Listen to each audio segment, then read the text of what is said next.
ucapkan terima kasih untuk kesempatan berbagi pada acara ini yang sudah dipersiapkan jauh hari. Terima kasih banyak untuk segenap pengurus dan organizer daripada acara ini, walaupun kita melakukannya secara online. Ya, Bapak, Ibu, serta saudara-saudara sekalian, sebelum saya menyampaikan materi, ya kita berharap tidak ada gangguan-gangguan selama proses penyampaian materi ini, ya sehingga semua bisa berjalan dengan baik. Nah, in case ada gangguan-gangguan atau ada hal-hal yang mungkin menginterupsi proses uh, penyampaian materi ini, let me know. Jadi Bapak, Ibu, serta saudara-saudara sekalian bisa ya memberikan notes kepada saya sehingga saya bisa mengantisipasinya. Ya, sedikit latar belakang dari saya sebagai narasumber. Jadi selama lebih dari 20 tahun saya lebih banyak bergerak di dalam bidang akademik dan sampai sekarang pun masih bergerak dalam bidang akademik. Jadi setelah lebih dari 20 tahun ya Tuhan memanggil saya untuk memasuki pelayanan pengembalaan yang sudah saya jalani ya, sekitar 7 tahun ya, sudah cukup lumayan ya. Jadi saya diminta untuk mengembalakan sebuah gereja di Jakarta, di Grogol di Jakarta Barat ya, ya dengan tujuan ya secara historis ya, gereja ini konon punya banyak masalah-masalah, punya banyak konflik-konflik ya, beberapa kali mengalami perpecahan dan disitulah kemudian saya diminta untuk ya dalam tanda kutip memimpin gereja ini, memastikan bahwa ke depannya tidak ada lagi perpecahan-perpecahan atau masalah-masalah yang cukup serius di gereja ini ya ya, ini ya selama 7 tahun ini ya puji Tuhan semua bisa berjalan dengan baik ya, gereja di tengah-tengah masalah pandemi, masalah-masalah ekonomi yang cukup memukul gereja khususnya di kota-kota besar ya, puji Tuhan lah, kita masih bisa eksis dan boleh terus mengalami pertumbuhan walaupun katakanlah tidak terlalu besar pertumbuhannya. Kita punya catatan-catatan statistik ya, mungkin ada pertumbuhan ada sekitar 7% setiap tahunnya, tapi puji Tuhan masih tetap bisa berada di dalam level pertumbuhan itu di tengah-tengah eh, ibu kota yang gak gampang untuk melakukan pelayanan pengembalaan. Dan apa yang saya sampaikan pada siang ini ya, yang merupakan adaptasi dari sebuah karya yang dibuat oleh Judson Edwards ya. Judulnya adalah The Labyrinth of Leadership ya. Jadi saya adaptasi di situ, kemudian saya sesuaikan dengan pengalaman-pengalaman pelayanan pengembalaan saya selama 7 tahun. Dan itu cukup membantu di dalam berbagai aspek pelayanan pengembalaan. Nah, salah satunya adalah meredam konflik dan kemudian membuat pelayanan lebih lebih stabil. Dan saya percaya ketika konflik-konflik itu minimal, jadi ya konsekuensinya adalah jemaat itu lebih betah di dalam gereja dan secara natural itu juga akan membawa pertumbuhan. Ya, ya kita masih terus berdoa, kita masih terus berharap agar ada pertumbuhan-pertumbuhan yang lebih besar di masa depan. Ya, untuk tidak membuang waktu, saya akan langsung berbagi materi dari yang saya sampaikan di sini adalah semacam outline atau garis besar. Karena untuk menyampaikan materi ini dengan tuntas, detail itu perlu waktu yang cukup panjang ya. Ya, jadi nanti kalau Bapak Ibu serta saudara sekalian ada pertanyaan-pertanyaan yang hendak disampaikan, jadi silakan untuk menyampaikan di dalam sesi tanya jawab. Oke, saya akan berbagi screen terlebih dulu supaya Bapak, Bapak dan Ibu-ibu bisa mengikuti presentasi dengan baik ya. Ya, saya akan berbicara mengenai paradoks pelayanan pengembalaan.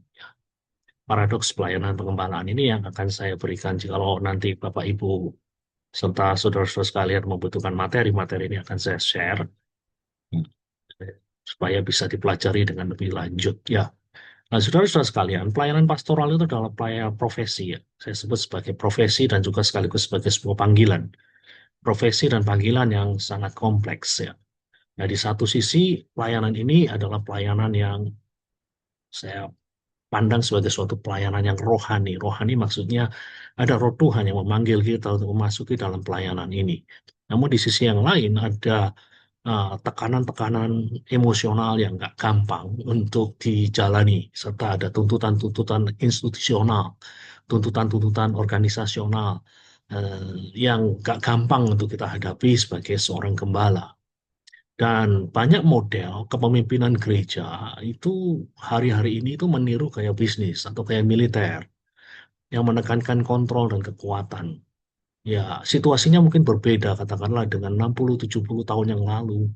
Oh, Indonesia sih masih banyak menerapkan gaya pemimpinan Jawa yang yang patriarkal, yang cenderung apa feodal, di mana aspek-aspek yang sifatnya demokratis itu eh, kurang begitu berkembang. Namun dengan adanya globalisasi, perkembangan-perkembangan teknologi informasi, kita melihat adanya perubahan landscape, perubahan konteks di dalam dunia pelayanan. Jadi model-model kepemimpinan gereja ya, yang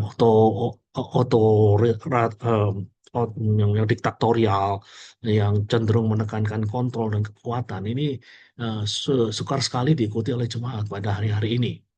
Jadi sebaiknya kita tidak mengikuti model-model kepemimpinan ini. Dan ada seorang pakar kepemimpinan dari Amerika namanya Judson Edwards yang menawarkan sudut pandang yang lain. Jadi Jatuh Edward mempertanyakan pendekatan-pendekatan pastoral yang dia jumpai dalam konteks Amerika, dan saya juga yakin bahwa sebagian besar juga bisa dijumpai di dalam konteks Indonesia, di dalam konteks di mana kita melayani hari ini. Nah, itu tampaknya agak susah untuk membuat kita bisa menjadi seorang gembala yang bukan saja menikmati pelayanan pengembalaan itu, namun bisa mengembangkan pelayanan pengembalaan tersebut. Di sini, Jason Edward di dalam bukunya Labyrinth of Leadership itu menawarkan sudut pandang lain, menawarkan sudut pandang yang dia sebut sebagai paradoks, sesuatu yang tampaknya bertentangan dengan hal-hal yang lazim, hal-hal yang rutin dilakukan. Namun justru ketika kita melakukannya, kita menemukan kebijaksanaan, hikmat, paradigma baru di dalam memimpin yang pada akhirnya bisa membuat kita mengalami apa yang dalam bahasa Inggris disebut flourishing. Flourishing itu maksudnya kita ibarat tanaman, kita bisa menjadi tanaman yang sehat. Sehat di dalam pengertian diri kita pribadi, jemaat kita sehat, diri kita sebagai gembala itu sehat, dan juga jemaat-jemaat yang kita gembalakan bisa menjadi tumbuh menjadi gembala yang sehat. Ya, ya ini yang bisa saya tampilkan di bagian awal. Nah, saudara-saudara sekalian, apa sih paradoks itu? Jadi, paradoks ini, untuk memahami paradoks ini mungkin bisa saya kasih gambaran seseorang yang sedang membuka ban mobil ya. Ban mobil yang sangat susah untuk dibuka. Nah, dan dia frustasi, dan kemudian dia telepon temannya. Teman, seorang apa kenal seorang montir ya, seorang montir yang bekerja di bengkel mobil, yang biasa buka ban mobil, yang biasa yang biasa kerja-kerja kasar semacam ini, dia telepon, "Ah, aku mau buka ban mobil karena ban mobilku kempes itu, mau diganti. Nah, gimana caranya?"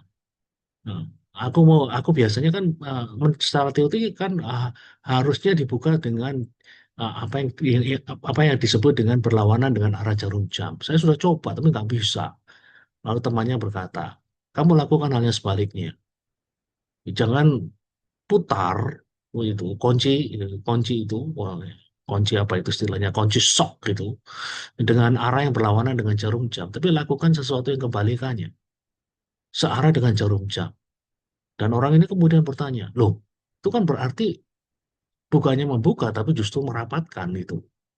Nah, tapi eh, temannya mengatakan coba saja, nanti banmu akan terbuka. Nah, setelah dia lakukan itu, ternyata dia menemukan sesuatu yang membuat dia amazed, membuat dia heran ya. Ya, dia ikuti petunjuk montir tersebut, dia arahkan itulah kunci shock itu ke arah yang searah dengan jarum jam. Dan kemudian sesudah itu dia membalik ke arah yang eh, berlawanan dengan jarum jam. Dan dia heran. Ternyata tindakan yang seolah-olah berlawanan dengan apa yang biasa dia dengar. Yang biasa dia dengar adalah kalau membuka ban itu ya harus berlawanan dengan arah jarum jam. Tapi dia sekarang melakukannya dengan pertama-tama searah dengan jarum jam. Ini semacam paradoks ya.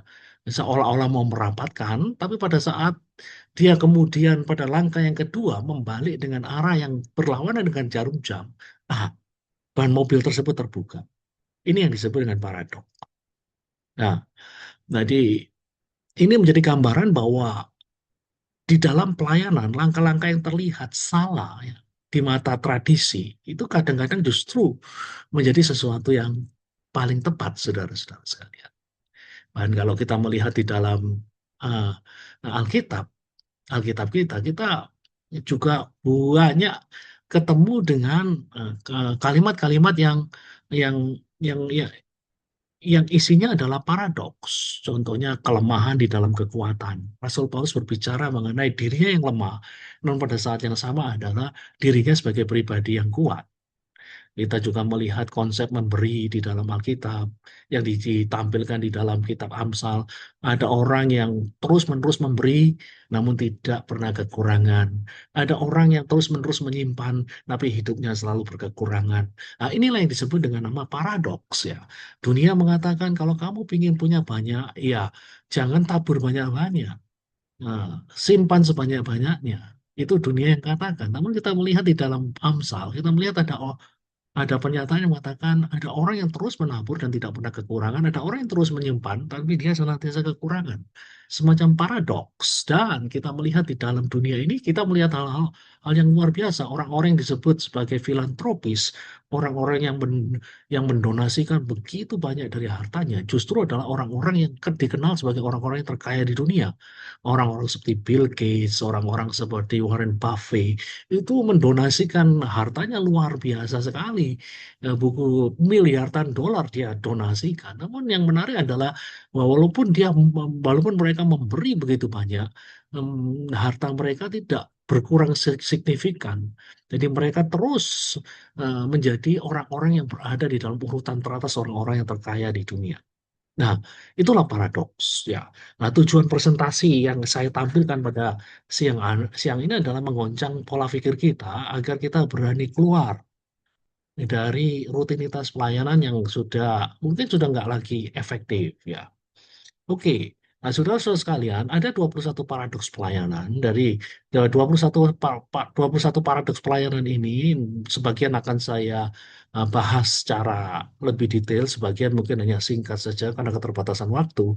Tapi kalau saudara lihat dari 21 paradoks pelayanan yang akan saya tampilkan, itu sebenarnya bisa dibagi menjadi empat. Jadi kalau kita petakan itu bisa dibagi menjadi empat kuadran.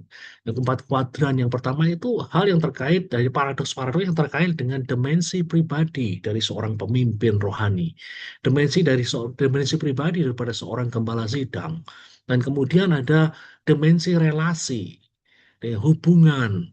Ya, hubungan dari gembala sidang dengan orang-orang yang ada sekelilingnya, khususnya jemaatnya.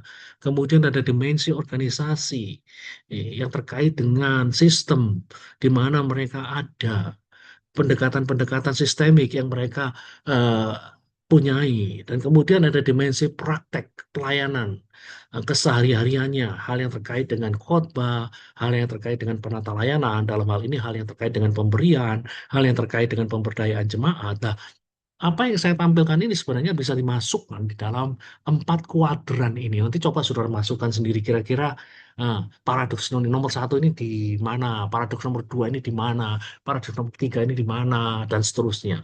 Jadi ketika kita berbicara mengenai paradoks pelayanan, kita berbicara mengenai empat dimensi ini.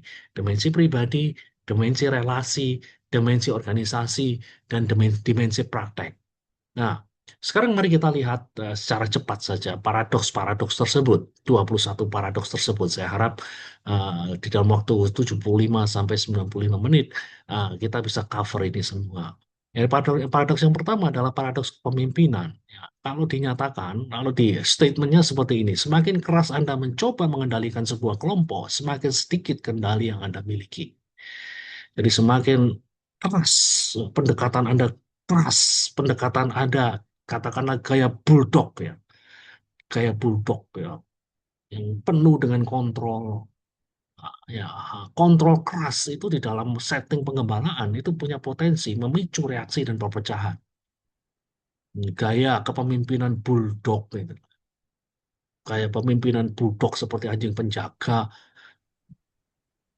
yang mengatakan, yang kerap kali mengatakan tidak boleh ini, tidak boleh itu, harus ini, harus itu. Nah, itu merusak kepercayaan, merusak hormat, merusak komunitas, dan juga mengurangi tawa. Ya, ini gaya komando, gaya militer, saudara-saudara sekalian. Tapi gereja itu bukan militer. Gereja bukan seperti sekolah Alkitab di mana ada yang kita sebut dengan reward and punishment. Ya, ya, ya. Jadi kalau kita berada di sekolah, kalau kita berada di militer, kalau seseorang itu terlambat bangun, kita bisa membuat sesuatu. Dalam hal ini adalah punishment. Ya, harus katakanlah push up 100 kali ya, atau gimana ya. Nah, kalau di sekolah kita, kalau mereka di tempat saya melayani sebagai dosen, kalau mereka terlambat melakukan tugas harian, ada yang disebut dengan nama demerit. Nah, tapi di dalam gereja kita tidak bisa melakukan pendekatan-pendekatan seperti itu karena gereja adalah komunitas yang ah, istilahnya sukarela. Bukan berarti tidak ada disiplin di sini, disiplin tetap harus ada, tapi dengan cara cara penyampaiannya berbeda.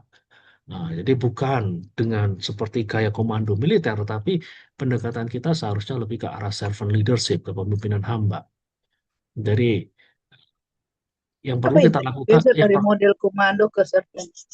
yang perlu kita lakukan adalah bukan menunjukkan bahwa diriku ini adalah seorang pemimpin yang kuat gitu. Nah, diriku seorang pemimpin yang kuat. Jangan sampai jemaat melihat kita sebagai pemimpin yang otoriter, seperti seorang jenderal yang perintah ini, perintah itu. Kalau tidak lakukan ini, tidak lakukan itu, maka ada sanksi. Jangan. Tetapi yang perlu untuk kita tunjukkan adalah kejelasan diri kita.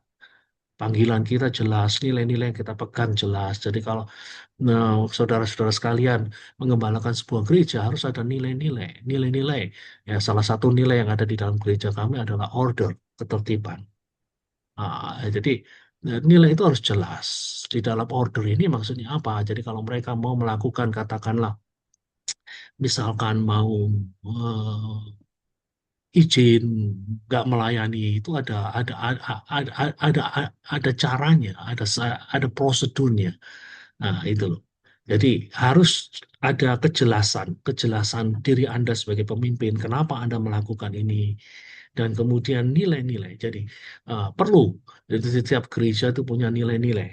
Ya kan? Dan di sini yang ditekankan adalah pendekatan yang sifatnya bukan koersif atau memaksa, tapi pendekatan yang sifatnya persuasif. Nah, itulah paradoks kepemimpinan. Kemudian paradoks yang kedua adalah apa yang disebut dengan kalender. Jadi semakin sibuk Anda, semakin sedikit yang bisa Anda selesaikan. Nah, jadi kita berpikir kalau kita semakin repot, itu semakin banyak yang bisa kita selesaikan. Jadi intinya adalah ya, biasanya hal ini muncul di dalam pelayanan pastoral oleh karena ego. Oleh karena ego kita, kalau kita ingin tampak, kita ingin dipandang sebagai orang yang penting ketika kita melakukan banyak hal. A, B, C, D, E, terlibat ini, terlibat itu. Ikut persekutuan ini, ikut persekutuan itu. Ikut doa ini, ikut doa itu. Nah, itu melakukan ini, melakukan itu. Nah, jika biasanya nah, semakin sibuk kita, justru yang unik adalah semakin sedikit yang bisa kita selesaikan. Jadi kesibukan itu kerap kali lahir dari ego, kesibukan itu yang kadang-kadang muncul dari teologi yang salah. Nah, Tuhan menghendaki kita bekerja habis-habisan bagi Dia. Nah, kalau kita nggak bekerja, katakanlah 12 jam sehari, tidak melayani 12 jam sehari, rasanya ada perasaan bersalah. Nah, saya pikir itu juga bukan pendekatan yang baik terhadap pelayanan pastoral. Jadi, praktisnya bagaimana ya? Praktisnya kita harus bisa benar-benar mengerti apa yang menjadi agenda Tuhan, apa yang menjadi agenda institusi, apa yang menjadi agenda pribadi. Nah, itu yang penting sekali bagi kita sebagai seorang gembala.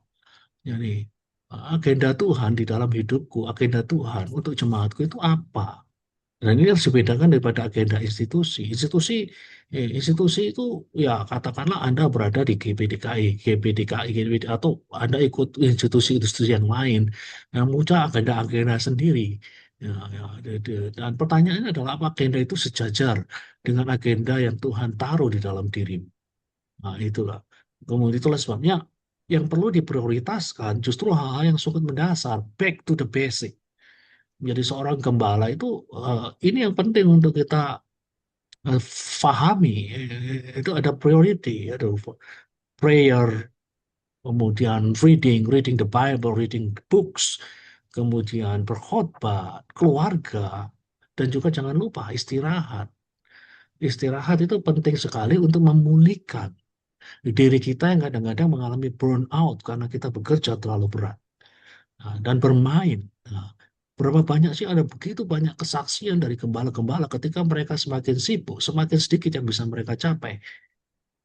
Oleh karena nggak ada fokus, nggak ada fokus di dalam tindakan-tindakan mereka. Itu paradoks yang kedua. Paradoks yang ketiga, hubungan. Orang-orang yang paling menyukai Anda akan menjadi orang yang paling tidak Anda coba untuk menyenangkan. Nah, saudara-saudara sekalian, di dalam gereja itu ada tiga jenis orang.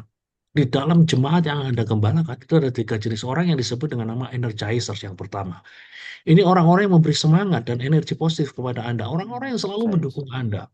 Nggak peduli apapun yang Anda lakukan, orang-orang ini eh, selama selama yang Anda lakukan itu masih dalam koridor moral yang benar, masih dalam koridor-koridor yang bisa diterima, mereka akan dukung Anda.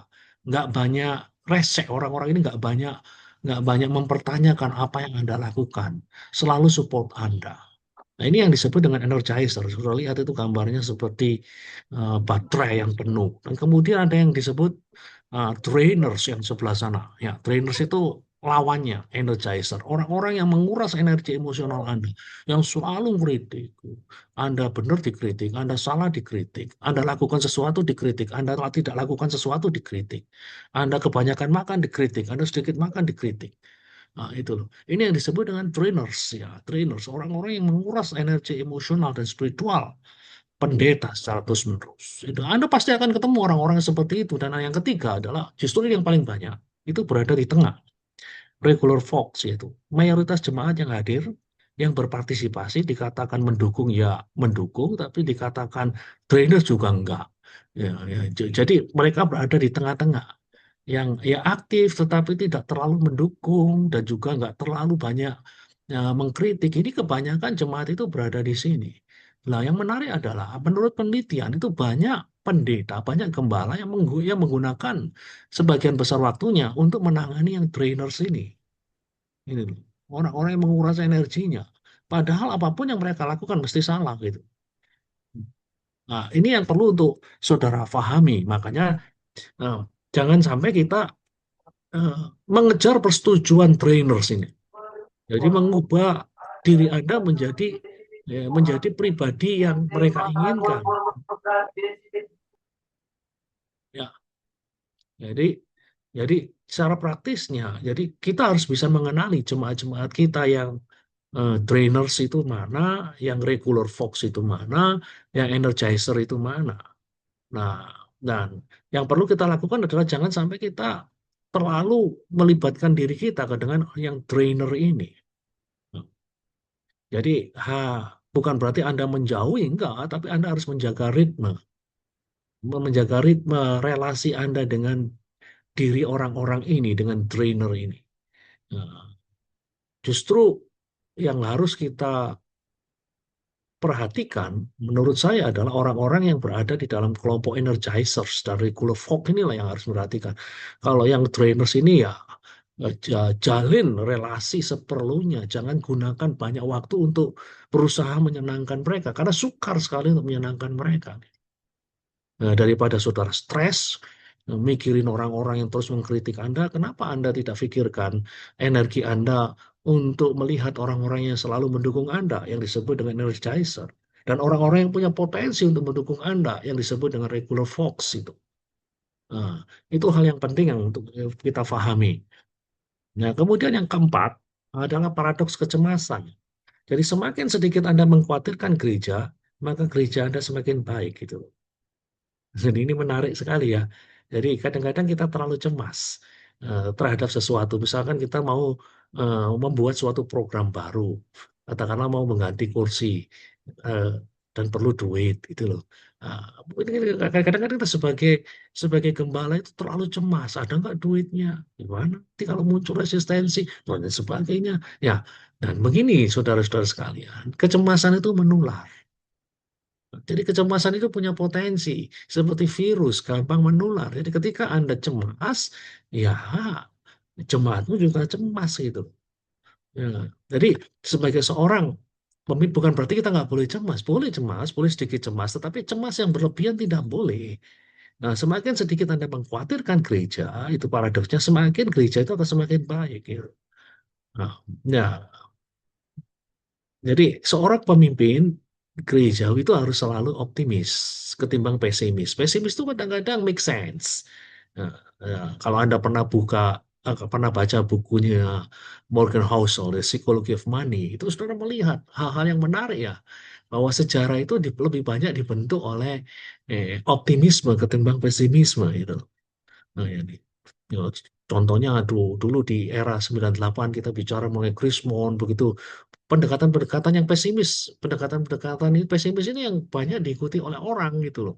Namun dan di dalam perjalanan waktu kita melihat bahwa apa yang kita khawatirkan buruk itu nggak sebenarnya nggak benar-benar terjadi gitu.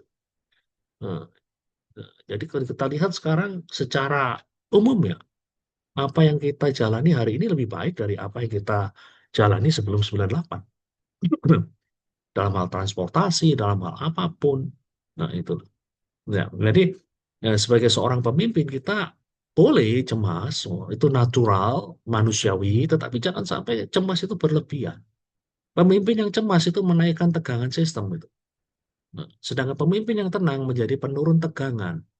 Ya, ini masalah-masalah di dalam gereja akan menjadi semakin kompleks ketika kita menjadi orang yang overly pessimistic, overly worried gitu loh, yang cemas secara berlebih-lebihan. Jadi praktisnya gimana? Praktisnya ya kita perlu menjadi orang yang tenang, khususnya ketika kita menghadapi krisis. Ketika kita menghadapi krisis itu kita tenang, bukan reaktif. Katakanlah ketika kita menghadapi ada sebuah gereja baru yang menyedot jemaatmu, jodoh jemaatmu seperti yang dialami oleh beberapa gereja di Surabaya dengan kehadiran GSJS, GMS. Nah, gimana? Apakah kita bisa tenang di dalam krisis atau kita reaktif? Kadang-kadang kita reaktif oleh karena kita didorong oleh kecemasan. Kecemasan bahwa jemaat kita akan hilang semua nanti. Nah, di sini makanya perlu ada pendekatan-pendekatan yang lebih optimistik. Gitu. Ya, kemudian yang kelima, paradoks pemberian. Semakin banyak Anda berkhotbah tentang uang, semakin sedikit yang akan Anda terima. Ini sudah dibuktikan dalam berbagai macam riset-riset yang telah dilakukan oleh berbagai macam istilahnya lembaga-lembaga penelitian gerejawi. Jadi semakin banyak Anda berkhotbah tentang perpuluhan, semakin sedikit perpuluhan yang Anda terima. Ya. Jadi intinya begini, uh, pendekatan kasih karunia yang lebih persuasif, pendekatan pemberian yang berbasis pada apa yang dinyatakan oleh kitab suci. Kitab suci mengatakan pemberian itu adalah sebuah respon rasa syukur kita kepada Tuhan. Pemberian juga merupakan suatu cara di mana kita berpartisipasi dengan Allah di dalam menciptakan apa yang kita sebut dengan keadilan sosial. Dan pemberian kalau karena kita dilibatkan di dalam proyek Allah untuk membuat keadilan sosial di dunia ini, maka seharusnya pemberian adalah sebuah privilege, bukan sebuah beban. Karena kita dilibatkan di dalam sebuah proyek besar yang menjadi proyek dari raja di atas segala raja, Tuhan di atas segala Tuhan. Jadi seharusnya sih pemberian dipaparkan dalam cara seperti itu, bukan dipaparkan di dalam khotbah-khotbah yang memunculkan rasa bersalah, khotbah-khotbah yang memunculkan ketakutan. Kalau kamu tidak memberi, belalang pelahap akan begini, begini, begini, begini. Ya, guilt based, fear based itu adalah pendekatan-pendekatan yang kurang sehat di dalam pemberian. Nah, dari apalagi kita hidup di dalam era sosial media di mana gagasan-gagasan pemberian gerejawi itu dihantam habis-habisan. Nah, disitulah kita perlu memberikan suatu pengajaran, pemberian yang solid secara alkitabiah. Dan ketika kita memaparkannya secara alkitabiah yang bisa jadi berlawanan dengan tradisi daripada organisasi kita, tetapi kita tidak bisa menutup mata bahwa jemaat kita hari-hari ini terbuka dengan berbagai macam pendekatan yang mereka bisa buka melalui sosial media. Jadi kalau mata kita itu seperti mata kuda yang sedang berlari yang hanya ditutupi kiri kanannya yang hanya satu arah saja, maka kita akan berhadapan dengan banyak kesulitan di dalam uh, generating fund dalam dalam dalam dalam mendapatkan penambahan income di dalam gereja kami. Jadi secara praktis kurangilah retorika defisit ya, dan ancaman, ya tekankan memberi sebagai rasa syukur dan sukacita kita kepada Tuhan.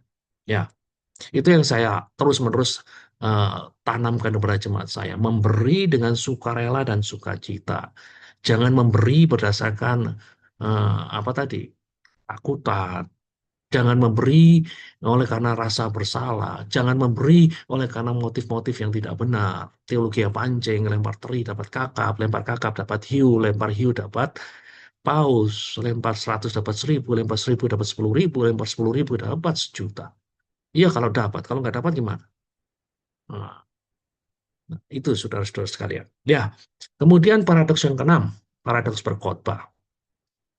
Jadi semakin banyak Anda berkhotbah, semakin sedikit yang Anda harus katakan. Jadi intinya begini, ya, khotbah yang terlalu panjang dan khotbah yang terlalu sering tanpa pembaruan batin itu mematikan api rohani dan efektivitas. Jadi kalau Anda hidup di dalam era di mana eh, pandemi membuat masyarakat terbiasa untuk melakukan ibadah-ibadah yang lebih pendek dari biasanya. Nah, di sini ya mau nggak mau kita harus melakukan adaptasi. Adaptasi dari khotbah kita, khotbah yang terlalu panjang, apalagi khotbah itu nggak ngena ya. Nah, itu ya khotbah tersebut akan menjadi khotbah yang sukar untuk mendarat di dalam hati dan sanubari dari jemaat-jemaat kalau eh, sudah ada di gedung gereja 1 jam 15 menit hari-hari ini sudah apa ya sudah merasa terganggu, sudah merasa nggak nyaman. Tanya orang Jawa sudah usek sendiri. Nah, makanya kita perlu untuk menyampaikan sebuah khotbah yang concise, yang singkat, padat, tapi berisi gitu. Nah, singkat, padat, berisi. Dan itulah sebabnya perlu adanya pelatihan-pelatihan homiletik dari sinode, yaitu cara berkhotbah yang singkat, mengena, itu untuk generasi-generasi pasca COVID gitu loh. Untuk generasi-generasi yang hidup di era informatika yang kita sebut generasi real ini. Kalau sudah lihat real-real itu kan nggak panjang. Sudah lihat itu contohnya drama Cina itu Dracin itu sekarang kan pendek. Itu adalah cara strategi untuk mengkomunikasikan sesuatu di dalam generasi yang kayak begini gitu loh. Jadi khotbah yang terlalu panjang itu nggak cukup efektif. Kalau dulu di gereja-gereja seperti GPT itu khotbah itu bisa 2 jam. Sejam itu belum khotbah. Kalau zaman sekarang jemaat di khotbah 2 jam ya mabuk saudara-saudara sekalian. Nah, jadi inti khotbah jangan terlalu panjang dan kita perlu belajar lagi berkhotbah gitu. Jadi jangan merasa bahwa kita menjadi seorang pengkhotbah yang efektif, katakanlah 10 tahun yang lalu, belum tentu hari ini kita bisa menjadi seorang pengkhotbah efektif. Ya kita perlu belajar. Sudah lihat itu ada di YouTube itu ada ada program yang disebut dengan TEDx, ya, TED. Itu dan sebenarnya kita sebagai gembala, sebagai pendeta itu harus banyak belajar daripada TEDx itu. Bagaimana cara mereka menyampaikan sesuatu di dalam kurun waktu 10 menit, tapi betul-betul efektif itu. Ya, ya. Jadi khotbah yang terlalu panjang dan juga terlalu sering ya. Jadi terlalu sering itu loh. Di khotbah terlalu sering itu, jadi saudara coba saudara kalau sudah menggembalakan, orang udah menggembalakan 10 tahun itu membuat khotbah itu jauh lebih sulit daripada tahun pertama saudara-saudara sekalian. Karena ya ya Henry Nouwen seorang seorang rohaniwan yang sangat dihormati pernah mengatakan seorang gembala yang terus-menerus berkhotbah itu ibarat istilahnya kamar uap ya, kamar uap panas itu. Ya. Kalau saudara pernah masuk di dalam katakanlah sauna itu, ruang sauna. Jadi ya, kalau sauna itu dibuka itu kan akhirnya uap panas itu keluar dan ruangan itu tidak lagi hangat, tidak lagi panas. Demikian juga dengan pendeta-pendeta yang terus-menerus berkhotbah itu seperti ya itu tadi ruangan sauna yang kemudian dibuka secara terus-menerus dan akibatnya kehangatannya itu nggak ada lagi kehangatan di sini maksudnya berbicara mengenai efektivitas daripada khotbah tersebut tidak bisa lagi menjadi efektif gitu. Nah, itulah sebabnya ya dari waktu ke waktu seorang pendeta itu perlu untuk melakukan apa yang disebut dengan retret. Retret itu bukan hanya untuk jemaat, retret itu juga untuk pendeta supaya pendeta mendapat kesegaran, dapat visi yang baru. Oh, jangan jadi pada waktu berkhotbah nggak hanya ngomong itu aja, ngomong itu aja. Ilustrasinya ya itu aja. Kan jemaahnya tahu sebelum ilustrasi diomongin. Nah, jadi mari kita lihat hal tersebut sebagai sesuatu yang baik. Paradoks yang ketujuh, negosiasi. Masalah-masalah yang paling serius tidak dapat ditangani dengan serius. Itu. Jadi, jadi masalah-masalah yang serius itu ya nggak bisa ditangani dengan cara yang serius. Jadi, keseriusan yang berlebih itu justru akan mengeraskan sistem. Jadi seorang gembala itu nggak boleh terlalu serius, perlu humor, suasana ringan. Nah, itu penting sekali gunakan tawa, gunakan cerita ketika Anda berada di dalam rapat-rapat yang berat supaya rapatnya bukan lagi rapat yang bertegangan tinggi itu. Ya. Ya, dan juga perhatikan meta message, cara, tempat, mood komunikasi. Kalau kita mau bicara hal yang berat, lebih baik jangan dibicarakan di dalam sebuah ruangan yang punya potensi katakanlah memicu memicu memicu apa emosi kita. Jadi kalau kita mau bicara yang berat ya katakanlah Anda harus rapat ya jangan lakukan rapat tersebut di ruangan tanpa AC itu loh. Yang panas ya itu dalam kondisi kayak begitu itu biasanya orang yang gampang untuk bertegangan tinggi gitu loh. Jadi ya gunakan cara-cara yang baik ya. Kemudian pembelajaran paradoks ke-8. Anda hanya akan belajar lebih banyak tentang apa yang sudah Anda ketahui dan Anda sukai. Itu. Jadi orang itu datang ke gereja itu biasanya ya sudah punya interest tertentu, punya kesukaan tertentu, hmm, mau mendengar tertentu. Jadi jemaatmu itu datang ke gereja itu dengan filter gitu loh. Filter filter apa yang mau mereka pelajari dan apa yang mau mereka dengar. Jadi jangan heran kalau sebagian besar daripada khotbah-khotbah kita itu tidak mereka ingat dan bukan yang tidak mereka jalankan. Yang mereka ingat, yang mereka jalankan adalah apa-apa yang sesuai dengan interest-interest mereka gitu. Jadi jangan heran lah ya. Kalau sudah itu aku sudah khotbah sekian puluh kali kok dia nggak berubah-ubah gitu. Cuma aku sukar berubah. Itu puluhan kali loh ya. Ini loh ada hukum semacam ini. Jadi orang itu eh, biasanya belajar lebih banyak dari apa yang sudah mereka ketahui gitu. Dan apa yang menjadi interest mereka. Ya. Jadi praktisnya jadi Anda harus terima kenyataan bahwa tidak semua orang berubah melewati khotbah Anda. Walaupun Anda sudah siapkan baik-baik, walaupun Anda sudah uh, melakukan yang terbaik, ya belum tentu mereka berkorban. Jadi jangan kita kemudian menjadi kecil hati, jadi kemudian patah semangat ketika kita melihat khotbah-khotbah kita itu enggak mendarat dan mengubah mereka. Jangan putus asa, jangan kecil hati. Bahkan kalau ada perubahan kecil pun di dalam hidup mereka, oleh karena pesan-pesan yang disampaikan melalui mimbar, kita perlu rayakan, kita perlu bersyukur pada Tuhan. Ya, inilah natur daripada manusia. Manusia memilih apa yang mereka mau dengar. Apalagi kalau kita lihat di dalam surat-surat pastoral yang ditulis oleh Rasul Paulus, surat kepada Timotius, diketahui bahwa pada akhir zaman akan ada banyak orang yang mau mendengar apa yang mereka mau dengar yang nggak mau mereka dengar, nggak akan mereka dengar. Nah, disinilah kemudian kita perlu lebih banyak berdoa supaya Roh Kudus bisa menyentuh mereka dan mengubah mereka. Paradoks ke-9, kekuasaan. Orang-orang yang lemah di dalam gereja itu cenderung memegang kekuasaan yang paling besar. Ini paradoks ya. Orang yang lemah di dalam gereja cenderung memegang kekuasaan yang besar. Ya, ya. Contoh begini, bayangkan dua orang yang sama-sama menarik, sama-sama pintar. Ya, namun berbeda kepribadian. Yang satu namanya Paula, yang satu lagi namanya Pamela. Paula ini cenderung memaksa, kasar, mau menang sendiri. Sedangkan Pamela itu toleran, lembut, bisa menerima perbedaan. Menurut Anda, mana yang lebih punya power di dalam gereja? Di dalam seminar-seminar yang sudah saya lakukan, ini bukan kali pertama saya melakukan seminar paradoks pastoral paradoks ini. Mereka kebanyakan orang akan mengatakan yang punya pengaruh itu adalah Pamela. Namun di dalam kenyataannya nggak seperti itu. Yang lebih punya power di dalam gereja adalah Paula, bukan Pamela. Jadi Paula yang kita anggap lemah dalam karakter itu justru yang mendapat kekuasaan besar. Lalu kemudian kita bertanya, mengapa orang seperti Paula yang penuh masalah memiliki kekuasaan yang lebih besar daripada Pamela? Pamela yang dianggap sebagai aset yang berharga.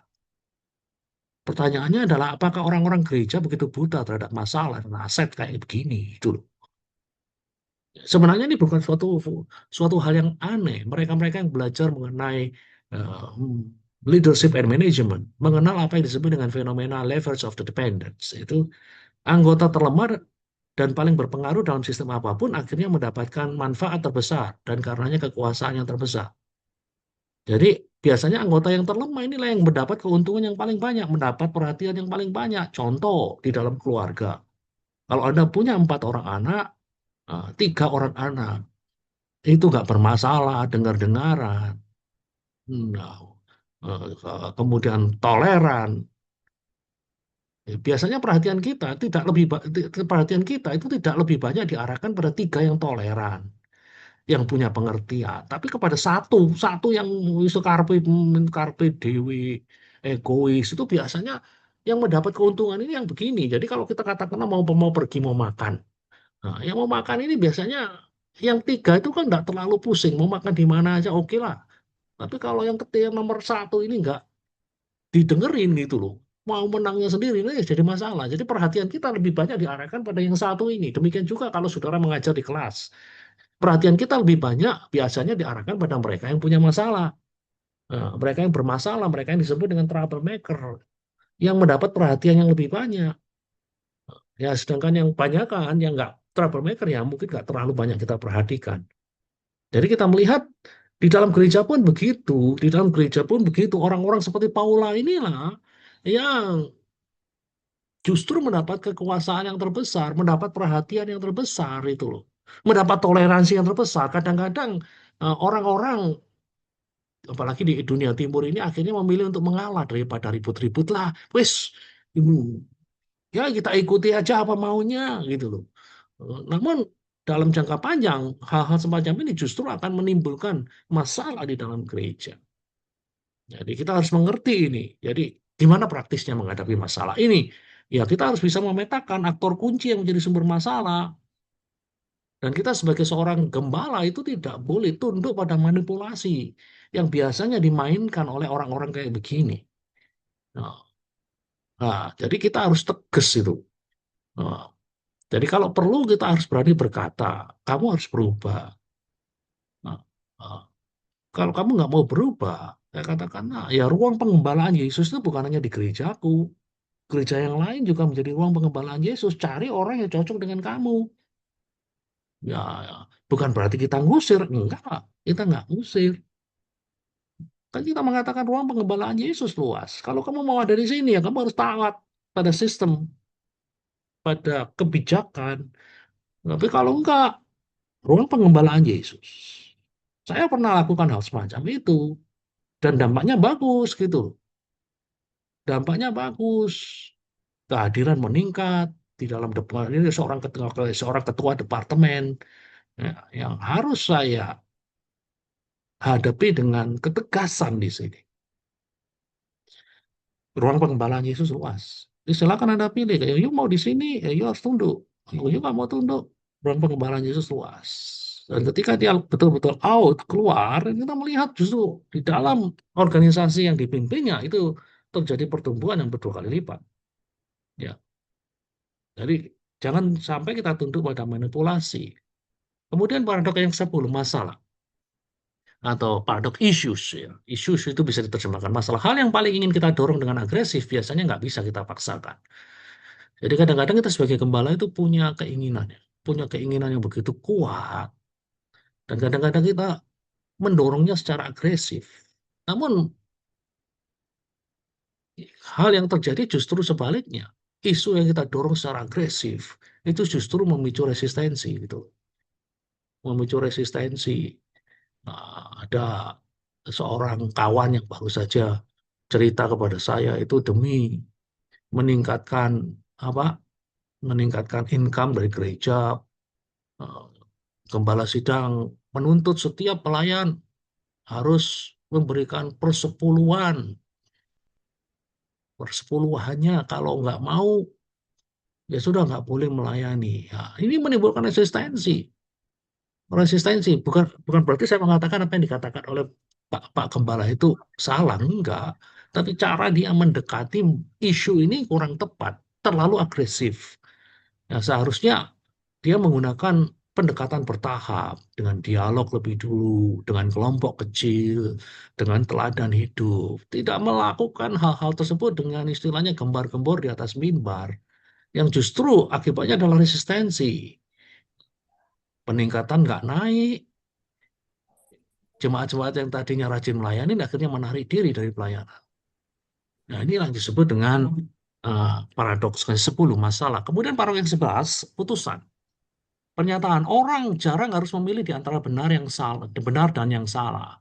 Jadi, kebanyakan keputusan yang harus diambil di dalam pelayanan itu adalah keputusan yang berada di area abu-abu, yang penuh dengan nilai-nilai yang bertubruka.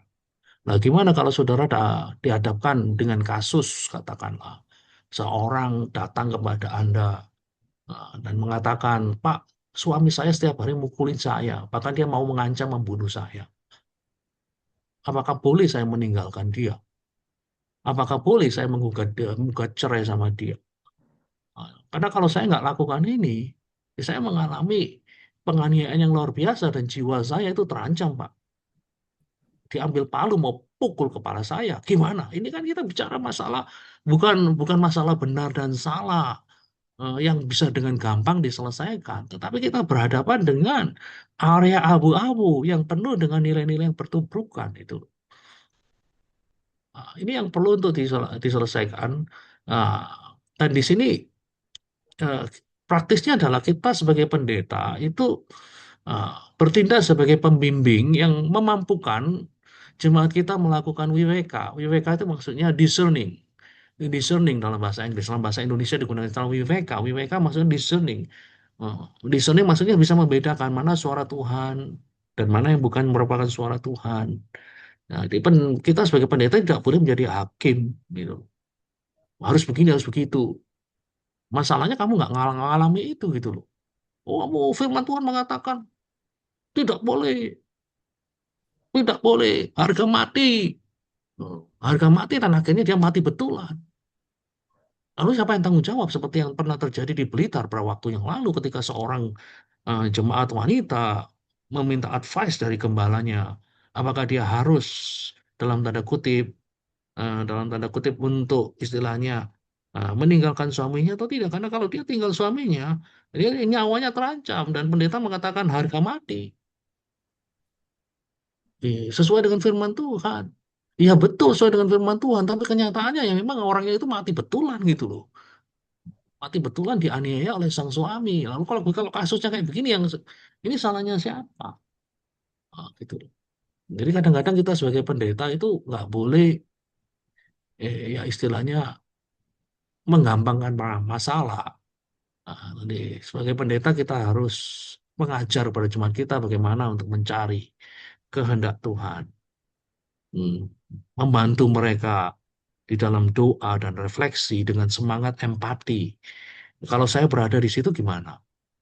Itu loh. Jadi bukan hanya seperti seorang hakim, nggak boleh ini, nggak boleh itu, gitu. Nah, ini paradoks keputusan. Kemudian paradoks yang ke-12, pengaruh. Orang yang paling berkuasa dalam hidup Anda tidak akan jadi orang yang berkuasa. Jadi intinya begini, pengaruh terdalam itu biasanya datang bukan dari orang-orang yang paling terkenal. Pengaruh terdalam itu biasanya datang dari orang-orang yang paling dekat, orang-orang yang biasanya orang-orang biasa. Orang-orang yang banyak mempengaruhi hidup saya adalah orang-orang yang biasa. Orang tua saya, papa saya, mama saya, teman, guru sekolah minggu saya, yang cukup mempengaruhi saya gitu loh. Jadi orang yang paling berkuasa dalam hidup Anda tidak akan menjadi orang yang berkuasa. Jadi jangan pikir bahwa kita sebagai gembala ya, itu akan menjadi orang yang paling berpengaruh di dalam kehidupan jemaat kita. Nah, jadi bisa jadi yang punya pengaruh terdalam adalah orang-orang biasa. Nah, jadi praktisnya bagaimana? Ya bangun jejaring pembinaan rohani di jemaat. Kita perlu melatih orang-orang biasa tersebut untuk membentuk karakter dan kerohanian dari jemaat-jemaat kita. Mari kita bantu itu. Makanya di dalam kondisi kehidupan pasca modern semacam ini, maka yang disebut dengan nama life group, small group, cell group menjadi sesuatu yang cukup penting. Karena di situ hmm, proses penggembalaan itu dijalankan dengan lebih efektif gitu loh. Karena kita sebagai gembala nggak bisa menjangkau semuanya. Di jemaat yang saya gembalakan sekarang, di gereja kami mungkin ada sekitar 800 lebih jemaat ya. Dengan rata-rata kehadiran sekitar 500 setiap minggunya untuk ibadah pagi, sore, dan beberapa ibadah kecil. Nah, nah di situ kita melihat nggak mungkin bagi saya untuk menjangkau semuanya itu orang-orang itu. Makanya kemudian eh, kami membagi menjadi kelompok-kelompok kecil. Dan mereka dilayani di sana ada 28 kelompok kecil yang kita miliki hari ini. Dan disinilah kemudian saya melatih orang-orang biasa untuk membentuk rekan-rekannya di dalam kelompok kecil itu. Nah, tadi karena saya yakin bahwa pengaruh terbesar bukan dari gembala, tapi orang-orang yang dekat dengan mereka. Nah, nah, itu pengaruh. Kemudian ada yang ketiga, 13 kontroversi. Masalah yang Anda perdebatkan sama sekali bukan masalah yang sedang diperdebatkan. Jadi konflik-konflik yang muncul di permukaan itu kerap kali menutupi luka-luka dan ketakutan yang lebih dalam. Ketika kita punya konflik di dalam membentuk liturgi, apakah boleh ini, apakah boleh itu, ada konflik-konflik yang panjang dan panas, dan biasanya konflik-konflik yang panjang dan panas itu hanya sekedar menutupi sesuatu, luka yang pernah terjadi di masa yang lalu, yang belum terselesaikan, dan itu manifestasinya muncul di dalam bentuk konflik-konflik semacam ini. Nah, Nah, ini yang perlu untuk kita fahami sebagai seorang gembala. Jadi, seorang gembala, apalagi saudara Anda seperti saya, Anda seperti saya, ya, yang bukan gembala pertama, tapi saya gembala ketujuh. Ada histori yang cukup panjang, dan kadang-kadang konflik yang muncul itu bukan konflik yang sesungguhnya. Ada sesuatu di balik konflik itu, ada sesuatu yang tersembunyi di balik konflik itu yang harus kita cari, gitu loh. Yang harus kita cari yang menjadi penyebab munculnya konflik ini. Dan disitulah kemudian konseling, percakapan yang mendalam itu cukup penting. Nah, ah, kadang-kadang kita coba menyelesaikan konflik itu hanya dengan voting sebagai jalan-jalan pintas. Tapi saya pikir itu juga nggak selalu sehat. Dalam banyak hal menolong, tetapi tidak di dalam segala hal itu menolong. Nah, kemudian kita lihat paradoks ke-14. Produk kontroversi. Konfrontasi langsung jarang benar-benar menyentuh akar masalah. Biasanya justru memicu defensif dan mengeraskan hati. Jadi ketika kita berhadapan dengan orang yang bermasalah, ya kalau bisa, kalau nggak bisa ya sudahlah. Ya, hindari serangan frontal. Karena serangan frontal itu cenderung untuk menaikkan defensif dan memperkeras posisi. Nah, jadi kalau bisa sih kita hindari konfrontasi langsung. Kecuali itu sudah nggak ada lagi jalan lain. Ya, jadi lebih baik kita menggunakan melalui relasi, melalui humor, melalui modeling. Nah, mungkin perlu perlu kita panggil orang tersebut. Kita mau ngomong dari hati ke hati. Kenapa dia bertindak itu? Kenapa dia berpikir seperti itu? Kenapa dia membuat keputusan seperti itu? Ada waktu secara pribadi tidak kita hantam secara langsung, konfrontasi, apalagi dihantam lewat mimbar. Jangan. Jangan melakukan konfrontasi melalui mimbar. Mimbar adalah media untuk menyampaikan firman Tuhan, bukan untuk menghantam, untuk melakukan konfrontasi dengan orang-orang tertentu. Jangan. Sampaikan firman Tuhan, bukan dan jangan sampaikan kejengkelan Anda melalui mimbar. Paradoks ke-15, keintiman. Pernyataan jarak itu seringkali lebih membantu orang daripada kedekatan. Jadi intinya adalah apa? Kedekatan tanpa batas itu menciptakan ketergantungan yang tidak sehat. Jadi kita tidak boleh terlalu deket-deket sekali sih sama jemaah. Karena itu akan menciptakan ketergantungan yang tidak sehat. Dikit-dikit Anda ditelepon, dikit-dikit Anda ditelepon. Dia pusing Anda ditelepon. Dia nggak bisa tidur Anda ditelepon. Nah itu. Jadi dia mau begini Anda ditelepon. Nah tapi itu tadi. jarak itu kadang-kadang menciptakan ketergantungan tidak sehat. Kan kalau kita turuti apa maunya, kita sebagai pendeta jadi capek. Dan ketika kita jadi capek, hal-hal yang lain tidak akan berjalan seperti yang kita harapkan. Hubungan kita dengan keluarga terganggu. Kita sebenarnya jengkel sama mereka, sama orang yang terus-menerus menghubungi Anda, terus-menerus ingin meminta pertolongan Anda, tapi biasanya kejengkelan kita itu tidak kita tumpahkan pada orang yang membuat kita sulit, tapi biasanya kepada orang-orang yang cukup dekat dengan kita. Nah, ini hal yang penting untuk kita pahami. Jadi, sebagai seorang gembala kita perlu membuat batas. Jadi ada yang saya sebut dengan boundary. Harus ada boundary. Nah, gunakan jarak untuk mendorong kemandirian rohani jemaat. Jemaat itu perlu mandiri. Dilatih untuk bisa mengatasi masalahnya sendiri. Nggak dikit-dikit pendeta, nggak dikit-dikit gembala. Itu. Kemudian yang ke-16, paradoks pelayanan. Semakin banyak Anda mencoba membantu orang lain, orang akan semakin tidak berdaya. Intinya apa? Intinya sikap penyelamat, juru selamat membuat jemaat tetap lemah. Jemaat itu nggak boleh dilemahkan begitu. Jemaat itu harus diberdayakan. Bukan. Ibaratnya adalah jemaat itu, cara kita memberi makan jemaat itu bukan dengan bukan dengan memberi ikan, tetapi memberi mereka pancing. Karena kalau terus-menerus diberi ikan, terus-menerus diberi ikan, mereka akan jadi lemah. Dan yang perlu kita lakukan adalah memberdayakan. Jadi harus ada proyek pemberdayaan jemaah. Nah, gitu. Jadi kita perlu melatih jemaat memikul tanggung jawab dan memecahkan masalah itu sendiri. Jangan terus-menerus gembala, terus-menerus gembala. Kalau Anda katakanlah berasal eh, dari orang yang punya ekonomi kuat, ya, jadi Anda masuk pengembalaan sebagai orang yang secara ekonomi kuat, Anda kaya. Nah, gereja Anda ini punya proyek keuangan dan tiap kali ada proyek itu, Anda yang harus istilahnya katanya orang Jawa noroki. Noroki itu maksudnya ya terus-menerus membiayai dengan pembiayaan Anda sendiri. Karena jemaat tahu bahwa Anda mampu gitu loh. Tapi kalau ini terus-menerus dilakukan seperti ini, ya jemaat itu tidak akan kuat gitu. Nggak bisa. Ada saatnya di mana kita harus berkata, cukup. Anda harus belajar memecahkan masalah Anda sendiri. Jangan hanya Anda. Ah, ya, itu paradoks yang ke-16. Paradoks ke-17, penolong. Cara terbaik untuk menolong orang lain adalah dengan menjaga diri Anda sendiri. Jadi intinya tanpa self-care, pendeta itu cepat habis dan sinis. Sinis itu maksudnya apa? Ya karena ya dia mengalami burnout, pada akhirnya dia memandang pelayanan sebagai sesuatu yang tidak menyenangkan. Jadi paradoks ini bukan berarti mempromosikan nasisme. Paradoks ini berkata bahwa tidaklah mungkin bagi kita memberikan sesuatu yang nggak pernah kita punyai. Gitu loh. Kalau kita tidak peduli dengan diri kita sendiri, kita nggak bisa nolong orang lain. Iya. Gimana kita bisa menguatkan orang lain kalau kita sendiri nggak kuat?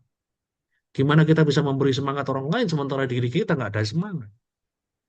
Jadi kita perlu untuk menjaga diri kita. Di dalam pelayanan itu perlu semangat. Kalau kita loyo, gimana kita bisa menguatkan jemaat yang loyo? Itu self-care itu penting. Jadi itulah sebabnya kita perlu menjadwalkan ritme. Ada kerja, ada istirahat, ada rekreasi, ada retreat rohani. Itu tetap harus ada. Walaupun mungkin kita di konteks Indonesia ini tidak punya apa yang namanya sabbatical. Sabbatical itu adalah kebiasaan pastoral yang biasa dilakukan di negara-negara Barat contohnya.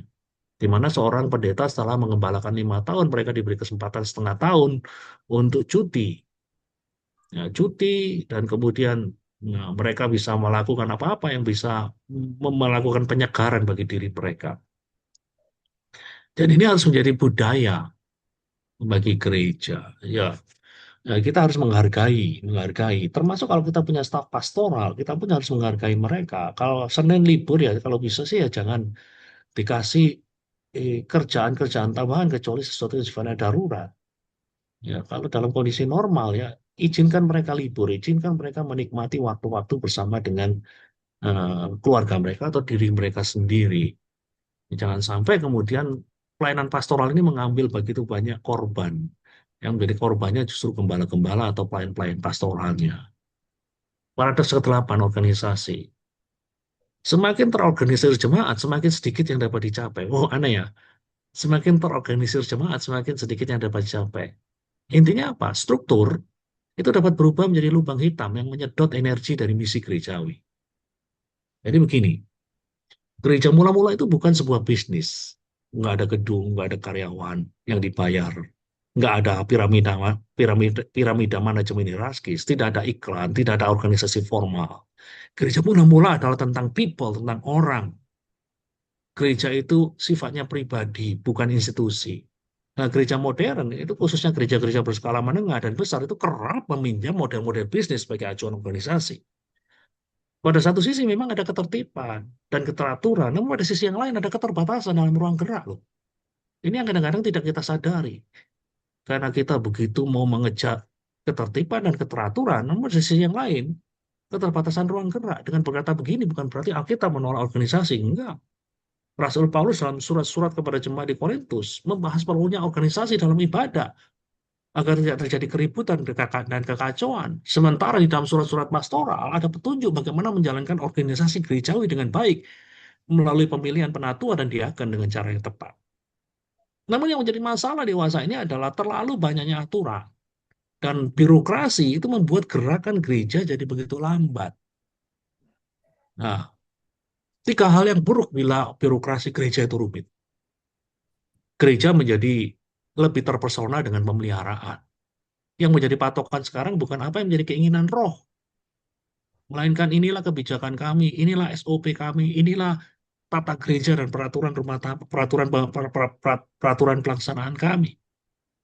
Nah, tragisnya kita kemudian harus menghabiskan sebagian besar waktu kita untuk mengurusi hal-hal itu gitu loh. Rapat, kebijakan, mengubah anggaran rumah tangga, tinjauan kinerja staf, formulir rekening pengeluaran. Ya, ya, pertemuan bisnis yang tampaknya begitu perlu dan penting ini kita harus sadari sifatnya adalah tentang pemeliharaan, bukan pelayanan. Yang menjadi esensi daripada gereja itu adalah pelayanan, bukan maintenance, tapi ministry, serving gitu loh. Nah, ini kadang-kadang karena kita terlalu istilahnya tersedot dengan hal-hal yang sifatnya ini organisasional ini, jadi akhirnya kita lupa misi kita, reason for being kita. Reason for being kita itu bukan maintaining, reason for being kita adalah serving. Nah, gitu. Kedua, terlalu banyak organisasi berawal dari dan mengarah pada kurangnya kepercayaan. Dengan kedok menjadi terorganisir, menjadi responsif, atau menjadi lebih efisien, kita melakukan hal-hal yang menunjukkan bahwa kita tidak saling percaya satu sama lain. Kita menciptakan organisasi dengan kepercayaan rendah, di mana tidak seorang pun merasakan kebebasan untuk bekerja lepas atau berkreasi. Terlalu banyak aturan, terlalu banyak aturan, terlalu banyak detail, yang pada akhirnya kreasi. Kerja itu nggak bisa cepat. Gitu. Mau melakukan ini masih harus mendapatkan approval dari A, approval dari B, approval dari C. Saya ingat dulu waktu saya pertama kali baru datang di Sati, saya lihat oh, perpustakaan kok jelek betul, koleksi sedikit, buku-buku tua. Nah, kemudian saya tanya, gimana ini ya prosesnya? Kok sampai ini sekolah teologi sudah sekian puluh tahun berdiri, kok koleksinya kayak begini? Oh, ternyata saya tinjau itu SOP-nya. Itu yang bikin masalah gitu loh. Kalau sebuah buku boleh ditaruh di dalam perpustakaan atau boleh dibeli kalau semua dosen menyetujui. Wah, lah kapan bisa tambah ini? Dan akhirnya kemudian di dalam sebuah rapat saya mengajukan usul. Nggak boleh seperti itu. SOP-nya diganti, disederhanakan. Sehingga pembelian buku tidak harus melewati semua dosen, nah, tapi hanya melewati saya. Nah, melewati saya sebagai seseorang yang bertanggung jawab. Saya dan katakanlah bagian pendanaan. Cuma dua itu aja. Saya mengajukan ini, dananya ada. Kalau dananya ada, ya beli. Kalau tidak ada, ya sudah nggak beli. Nah, dengan cara begitu, di dalam kurun waktu sekian tahun saja, Pak, terjadi peningkatan, multiplikasi. Bukan hanya penambahan, tapi multiplikasi daripada jumlah dan kualitas itu. Jadi kalau saudara pergi ke perpustakaan Sati sekarang, sudah lihat itu menjadi salah satu perpustakaan yang mungkin yang terbaik, bukan yang ter bukan bukan satu nomor satu bukan, tapi mungkin jadi salah satu yang terbaik di antara STT-STT yang ada di Jawa Timur khususnya. Ya, jangan sampai kita itu ya seperti itu ya. Kita nggak percaya karena nggak percaya ya. Nah, kemudian membangun sebuah sistem yang pada akhirnya memberangus kreasi, mengganggu akselerasi. Nah, itu. Nah, nah, mungkin itu yang bisa saya katakan ya. Kemudian yang kita lihat jadi praktisnya bagaimana? Praktisnya kita perlu mereview jumlah rapat, komite, dokumen-dokumen yang terlalu birokratis itu mungkin perlu kita sederhanakan. Jadi pastikan struktur melayani misi, bukan sebaliknya. Kalau kita berbicara mengenai tata gereja itu diciptakan untuk siapa? Tata gereja diciptakan untuk ya kalau di GPDKI diciptakan untuk di GPDKI, jangan sampai kemudian GPDKI itu diciptakan untuk tata gereja. Oh, jadi itu banyak yang hal-hal yang terjadi seperti itu. Jadi jangan sampai gereja itu punya filosofi gereja ada demi struktur. Kan kebalikan, struktur itu ada untuk melayani misi gereja, bukan misi gereja melayani struktur. Tapi kalau dibalik, ya repot nanti. Oke, kita lihat paradoks 19, masalah. Masalah sebenarnya bukanlah masalah sama sekali. Nah, pengertiannya gimana?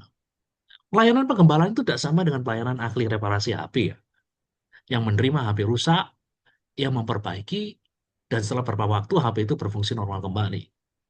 Ya, pelayanan penggembalaan bukan seperti ahli reparasi HP. Pelayanan penggembalaan bukanlah pelayanan problem solver, bukanlah pelayanan menyelesaikan masalah.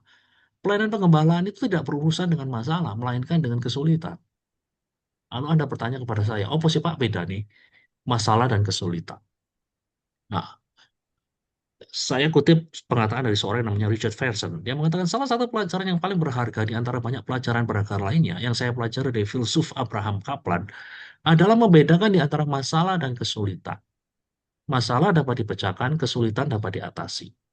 Sebagian besar urusan kehidupan, kalau kita bicara urusan kehidupan ya itu urusan yang biasa kita tangani dalam pengembalaan, terutama yang paling intim dan penting seperti pernikahan, membesarkan anak, merupakan dilema rumit yang tak terhindarkan, di mana tidak ada pilihan yang terlihat sangat baik atau lebih baik daripada yang lain. Jadi intinya Parson mengatakan apa? Parson mengatakan bahwa masalah dapat dipecahkan, kesulitan yang dapat diatasi. Di dalam pengembalaan, hal yang umum kita hadapi adalah kesulitan, bukan masalah. Makanya saya mengatakan ini paradoks. Masalah sebenarnya bukan masalah. Ya, ya.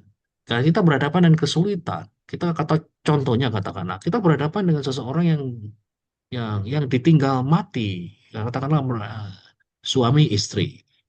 Ya, seperti yang dihadapi oleh kakak ipar saya. Desember yang lalu kakak saya meninggal dunia secara tiba-tiba.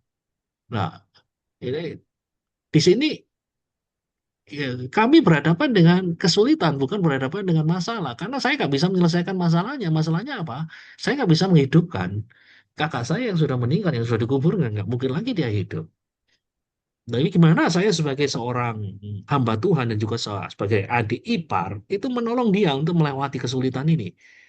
Sebagai seorang pria yang sekarang lagi tidak punya pendamping, yang biasanya hidup bersama-sama, sekarang harus hidup sebagai seorang single. Nah, ini loh. Nah, ini inilah kesulitan gitu. Ini kadang saya nggak bisa menyelesaikan masalahnya. Masalah saya nggak bisa menghidupkan kakak saya yang mati ini, nggak bisa. Nah, itu. Nah, pelayanan pengembalaan itu banyak berurusan dengan hal-hal seperti ini. Yang dealing with difficulties, not dealing with the problems. Gitu. Dan mengetahui tentang paradoks ini membuat kita tidak kehilangan kewarasan. Karena kadang-kadang kita berpikir, ya, ya, ya kita berpikir seperti ahli HP ini. Jadi problem solver itu. Dan ketika kita tidak bisa melakukannya, kita jadi frustasi. Ketika kita berhadapan dengan pasien kanker yang menderita, itu gitu.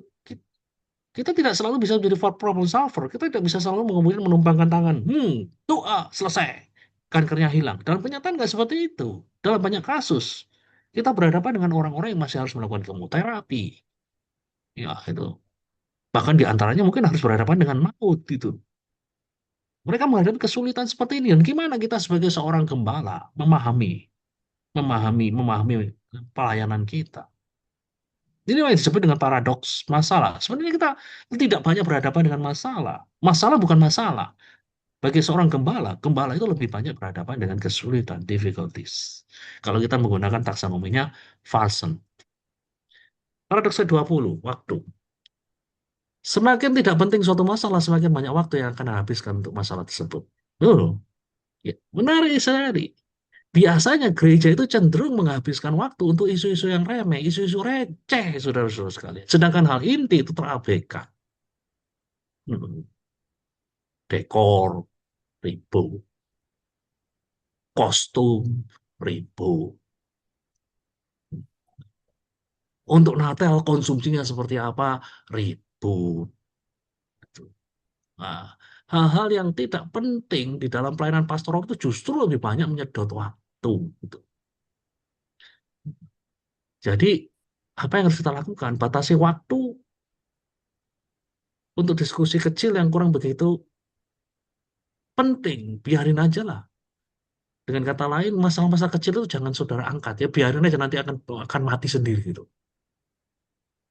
Justru yang perlu kita berikan perhatian itu adalah hal-hal yang terkait dengan misi, pemuritan, pelayanan sosial itu yang penting itu. Hal-hal yang terkait dengan dekorasi dan sebagainya.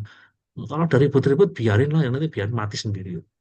Nah, hmm. Jangan kita habiskan waktu, ada rapat khusus dan lain sebagainya, malah ribut nanti. Paradoks yang terakhir, 21. Hanya para pendeta yang bersenang-senang yang dapat memberitakan Injil dengan serius. Jadi, seorang pendeta itu ya harus dalam tanda kutip menyenangi panggilan yang dia terima sebelum dia menghayati panggilannya sebagai gembala sebagai sesuatu yang menyenangkan. Dia nggak akan bisa memberitakan Injil. Injil itu kan namanya artinya kabar baik. Memberitakan Injil dengan serius sebelum kita betul-betul merasa nyaman, merasa senang dengan panggilan kita sebagai gembala. Kita nggak bisa memberitakan Injil dengan serius. Jadi, Injil yang diberitakan dari hati yang bersuka cita tampak sebagai kabar baik, bukan beban. Itulah sebabnya saya selalu berbicara kepada calon-calon hamba Tuhan. Pahamilah panggilan hidupmu bukan sebagai beban. Karena kalau kamu pahami panggilan hidupmu sebagai beban, kamu nggak enjoy melakukan pelayanan. Namanya beban, siapa sih yang mau dibebani? Hmm? Kalau saudara sudah lari ya, atau jalan, olahraga, itu kalau sudah dibebani, katakanlah harus bawa galon, itu kan repot ya. Anda nggak enjoy untuk jalan kaki dengan istri Anda. Ya, ketika Anda dibebani katakanlah dengan galon, galon 10 liter, galon 20 liter. Ya. Kadang-kadang saya kerap kali melihat kalimat seperti ini, beban pelayanan. Kenapa pelayanan harus dipandang sebagai beban? Pelayanan adalah sebuah privilege. Itu yang kerap kali saya garis bawahi di dalam pertemuan-pertemuan pelayan yang ada di gereja saya. Pelayanan, ministry is privilege. Karena privilege itu harus ditanggapi dengan sukarela dan sukacita. Tapi kalau dia tidak anggap sebagai sebuah beban, ya nggak enak. Sebuah beban sebenarnya kita nggak mau melakukannya, tapi kita terpaksa untuk melakukannya. Nah, nah, jadi sikap ini penting sekali. Walaupun mengikut Kristus itu nggak gampang, tapi kita dengan senang ikuti. Sama seperti eh, saya orang yang suka melakukan apa ya semacam hiking, apa hal-hal yang sifatnya adventurous, pergi ke suatu tempat. Contohnya ke Tumpak Sewu, kalau saudara pergi ke Malang Lumajang, itu ada sebuah air terjun yang sangat-sangat bagus. Ada yang menganggapnya sebagai air terjun yang terbagus di Asia. Itu untuk menuju ke bawah itu kan perlu hal yang berat sekali. turunnya berat, naiknya lebih berat lagi. Tapi saya enjoy, seneng gitu loh. Pelayanan pengembalaan itu juga harus ditanggapi seperti itu, seperti saya turun ke Tumpak Sewu gitu loh. Berat, berat, tapi pada saat yang sama menyenangkan, mengembirakan, dan saya mau melakukannya dengan sukarela, tanpa terpaksa gitu loh. Nah, seorang gembala itu harus punya pemahaman seperti itu terhadap pelayanannya. Jangan benci pelayanan Anda gitu loh. Panggilan Anda adalah suatu panggilan yang menyenangkan gitu loh. Dan ketika Anda memahami pelayanan itu sebagai sesuatu yang menyenangkan, privilege bukan beban, maka itu akan mempengaruhi cara Anda di dalam melayani. Berita-berita yang Anda bawakan akan menjadi berita-berita yang penuh dengan kehidupan. Karena di dalamnya ada sukacita, bukan gerutu, kekecewaan, ketidakpuasan. Ya, sintesis. Nah, sebagai akhir daripada presentasi ini. Paradoks itu membuka jalan baru dalam memandang kepemimpinan gereja. Dari kontrol istilahnya. Dari kontrol kepada trust. Kalau kita diikuti oleh karena trust, itu jauh lebih baik daripada diikuti oleh karena ketakutan. Nah, itu. Dari kesibukan ke fokus. Daripada melakukan banyak hal yang tidak ada ujung pangkalnya, lebih baik kita melakukan beberapa hal dengan fokus yang jelas. Dari juru selamat kepada pemberdayaan. Jangan sampai kita merasa diri kita sebagai juru selamat, tapi kita perlu untuk memberdayakan pelayanan kita. Dan 21 paradoks yang saya sampaikan ini bisa menjadi alat refleksi pribadi. Pribadi Anda, pribadi saya sebagai seorang pendeta, sebagai seorang gembala, dan juga bisa menjadi bahan pelatihan kepemimpinan jemaat. Kalau saudara bisa mendiskusikan materi ini dengan katakanlah tim kepemimpinan Anda, ini akan jadi sesuatu yang baik. Ya, ada pengertian yang sama.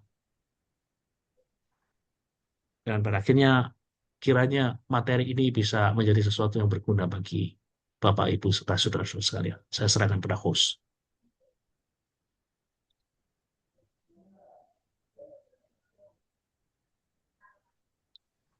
Baik, terima kasih Pak Gani. Mungkin ada yang mau bertanya bisa lewat eh, chat room atau langsung saja buka mic-nya ya.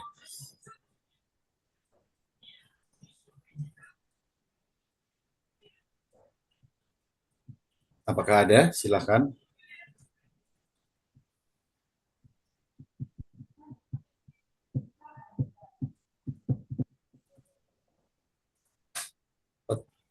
Pak Teddy.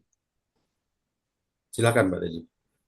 Ya, terima kasih Pak Tulus. Terima kasih Pak Gani yang sungguh membuka wawasan dan membuka sesuatu yang berbeda.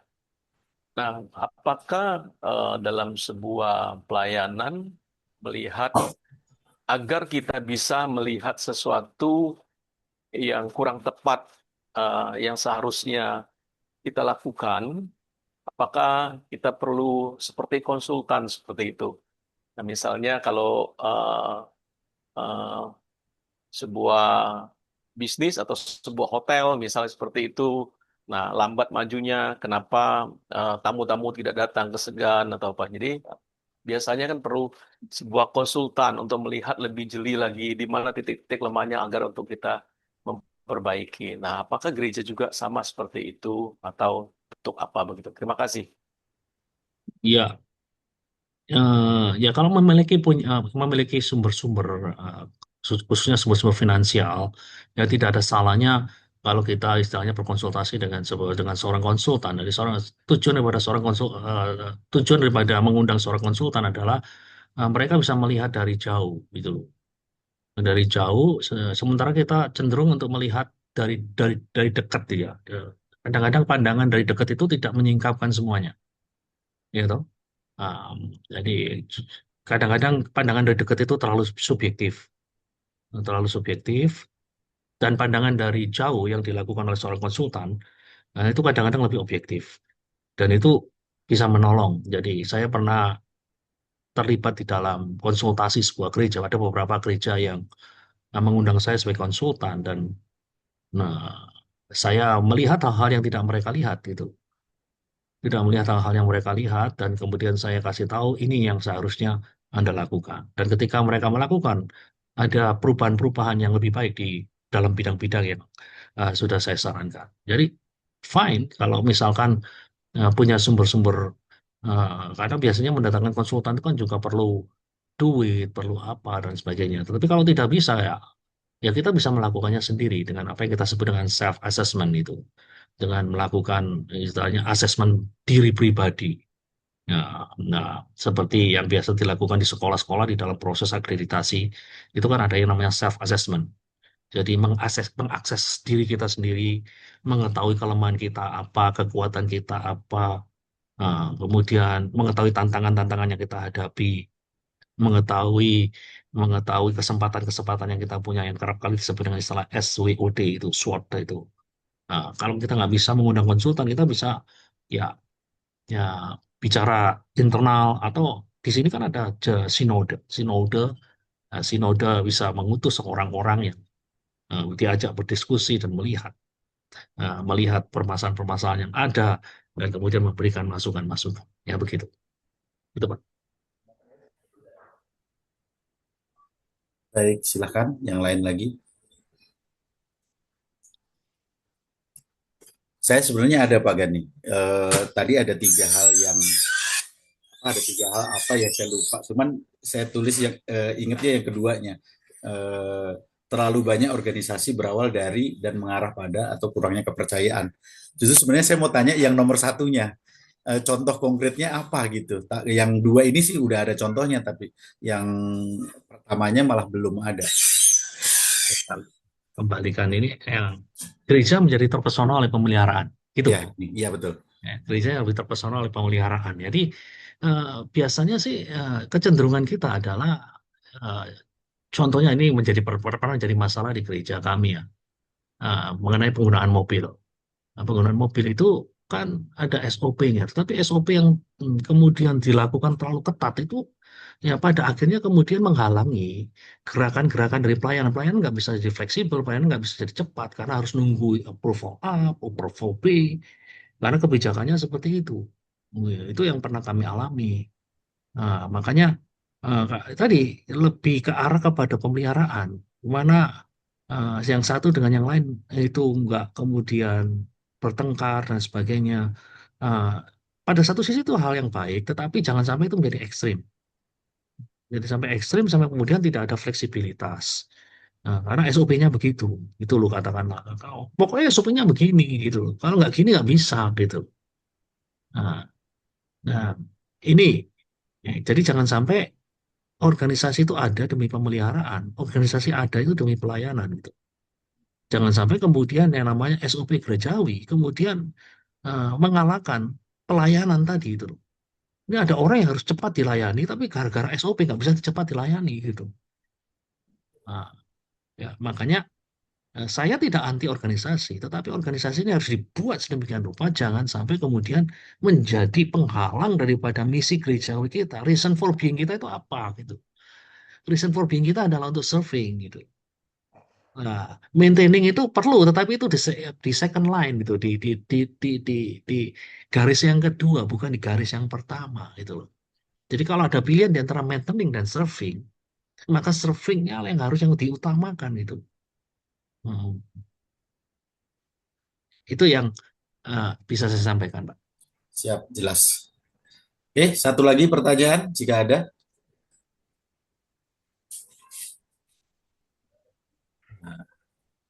Oke, saya serahkan kepada Pak David.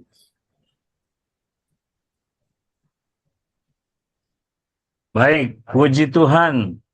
Saya percaya kita semua diberkati, amin. Bisa lambaikan tangan orang-orang yang diberkati. Haleluya. Nah, Bapak Ibu, saudara yang saya kasih dalam Yesus Kristus, sebelum saya menyampaikan pengumuman,